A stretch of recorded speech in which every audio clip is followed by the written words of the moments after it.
അസ്സലാമലൈക്കും മുഅ്മിനീൻ. ജന്നത്തുൽ ബഖീയിലാണ് മയ്യത്ത് മറമാട് സഹാബികളൊക്കെ മറമാടിയ സ്ഥലം.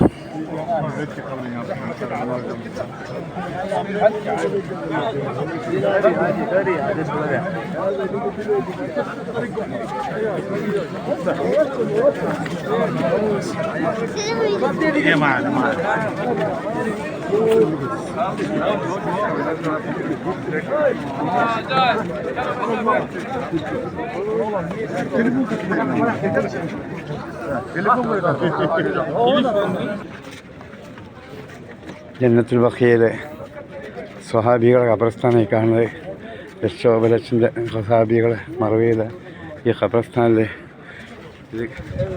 ഇത് കണ്ടില്ലേ? എന്താ പറയുക, ഈ ഖബർ എത്ര ബന്ധിച്ചിരുന്നുള്ളത്.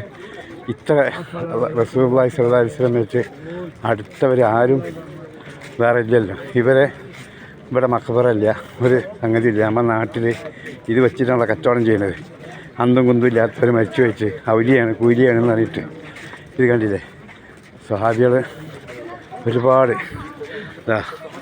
25 ഏക്കറോളം സ്ഥലത്ത് കണ്ടോളി.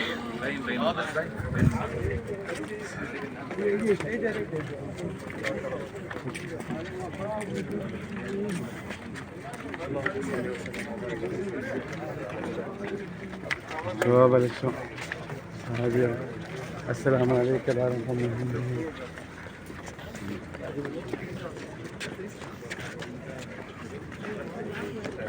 രണ്ട് ഭാഗത്തും എല്ലാ ഭാഗത്തും സഹാബികളെ ഇഷ്ടം പോലെ സഹാബികൾ കിടക്കുന്നു.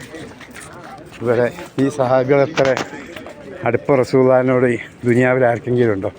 ഇവരെ ഖബർ കെട്ടിപ്പൊക്കിയണോ, മഖബറ ഉണ്ടാക്കിയണോ, കച്ചവടം ഉണ്ടോ നോക്കിയനി? ഇത് ഔലിയാണെങ്കിൽ ഇതെല്ലാം ഏറ്റവും വലിയ ഔലിയ. ഇതെന്ത് ചെയ്യണ്ടേ?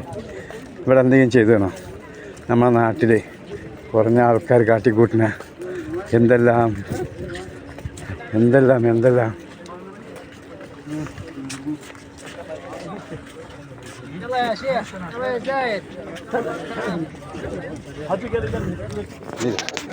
എന്താ അവിടുത്തെ പാട് നോക്കി. അതാ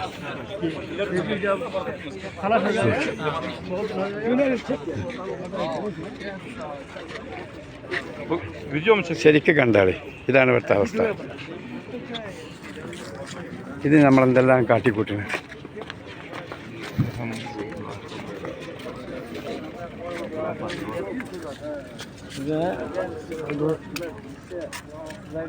അള്ളാഹു എല്ലാവർക്കും നല്ല ബുദ്ധിനെ കൊടുക്കട്ടെ.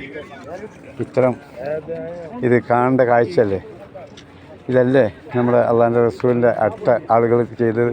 ഇങ്ങനെയല്ലേ അവരൊക്കെ മറവ് ചെയ്ത് നമ്മുടെ നാട്ടിൽ പച്ച പുതപ്പിട്ട് മൂടി കെട്ടിപ്പൊക്കി ചന്ദനത്തിരി കത്തിച്ച് വരുന്നവർ വാങ്ങി കമത്തി പൈസ ഇട്ട് കൊടുത്ത് കച്ചവടം. ഇനിയെങ്കിലും അള്ളാഹിനെ ഓർത്ത് അത്തരം ദുരാചാരങ്ങളിൽ നിന്ന്, അനാചാരങ്ങളിൽ നിന്ന് ഒഴിവാകുക. അള്ളാഹു തൗഫീഖ് ചെയ്യട്ടെ. അസ്സലാമു അലൈക്കും വറഹ്മത്തുള്ളാഹി വബറകാതുഹു. അസ്സലാമു അലൈക്കും വറഹ്മത്തുള്ളാഹി.